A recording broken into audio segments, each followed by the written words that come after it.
So as I look back on the Chris Paul to Houston trade, I feel like you gotta praise Daryl Morey as well as Jerry West, because they both pretty much got what they wanted and they created it kind of out of nowhere. I mean, it's tough to remember if the Rockets had cap space or not, because the offseason before they had signed Eric Gordon and Ryan Anderson, so maybe they didn't. But for them to, of course, arrange for CP to get there and for the Clippers to get what they got in return, it's pretty cool. I mean, especially when you take into account, like, Jerry West announced that he would go to the Clippers as an executive board member on June 14th, 2017, and the Chris Paul trade happened on June 28th, 2017. So did Jerry West just show up and immediately be like, hey, what are you guys doing? This is a thing we can do. We have to go in this direction. Did they already think about it?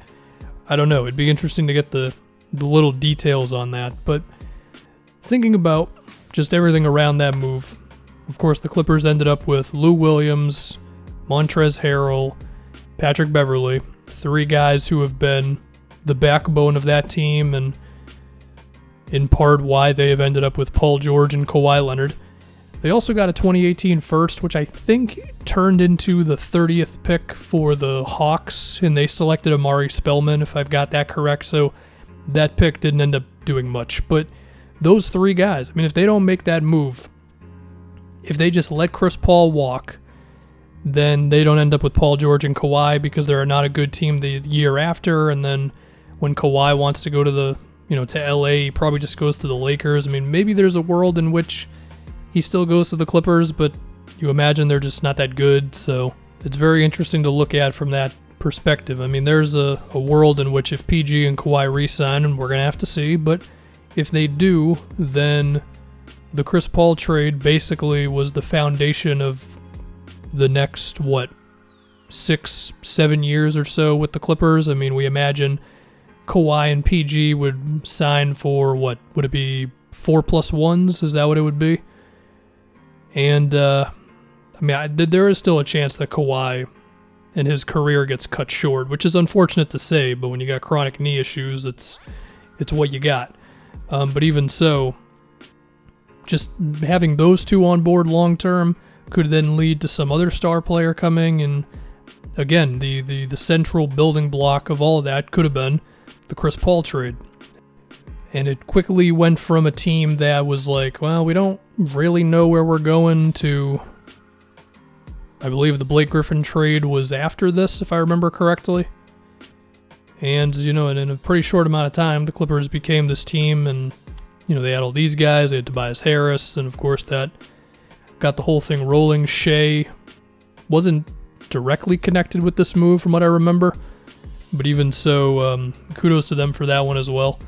Now, if PG and Kawhi don't come back, then I guess technically the move would have ended up not being great for the Clippers because of all the assets they gave up to get those two, but the move itself still pretty damn impressive. And to be fair, all these guys are still under contract for the Clippers. I mean, Pat Bev, Lou Will, and Montrez is going to be a free agent, and that one's going to be interesting. We'll have to see what happens there. We'll have to also see if Lou Will agrees to another contract. I feel like there's a chance he could retire after next season just because of some of the things he's said, and he seems pretty self-aware of the end of his career, I guess, because he had some things said about like he wants to retire with the Clippers, and when he initially got there, he was thinking his career might be over. So I don't know. Lou Will he strikes me as the type of guy who might retire when you don't really see it coming. Not that I want him to. He's still a talented, entertaining player, but we're going to have to see once his contract is up. But still, it was a hell of a move, and I guess the final touches are really depending on what PG and Kawhi do. I guess because of we don't know where the salary cap is going to be because of revenue and stuff, there's a chance they actually accept their player options in 2022. I don't know, maybe.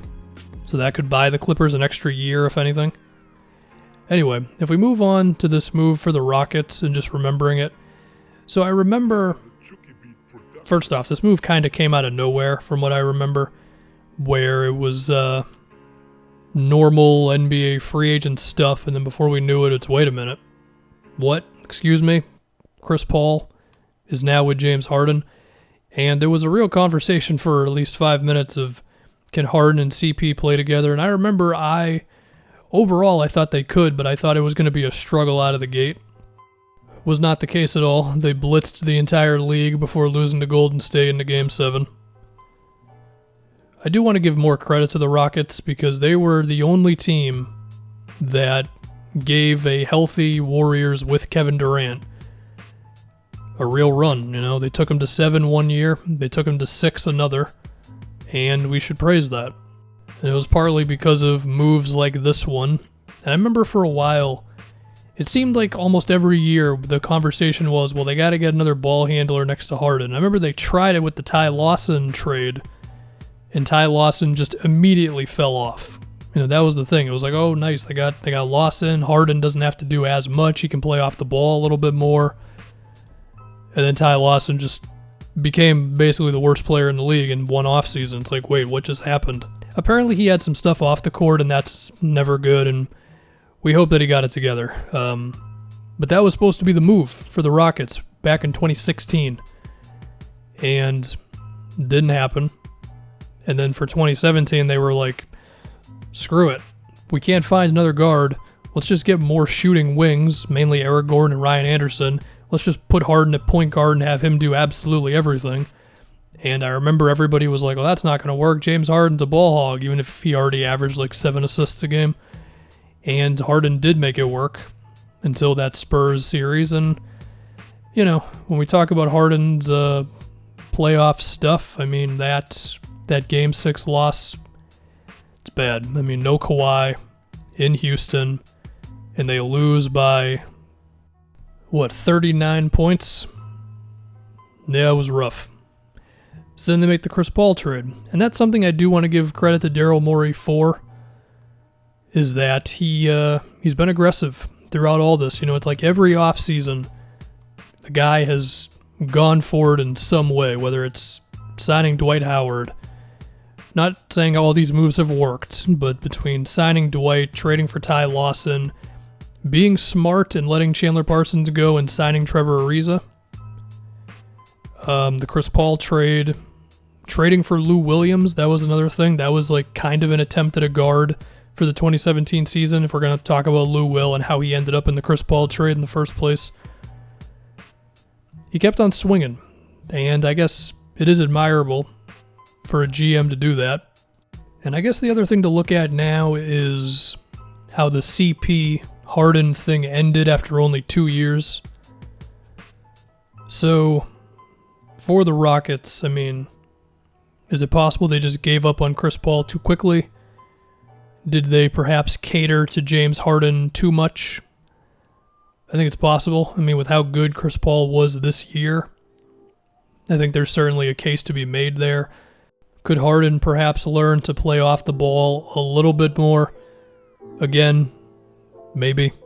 But perhaps Houston just got to a point where they were like, well, the relationship between these two, it's probably not going to come back.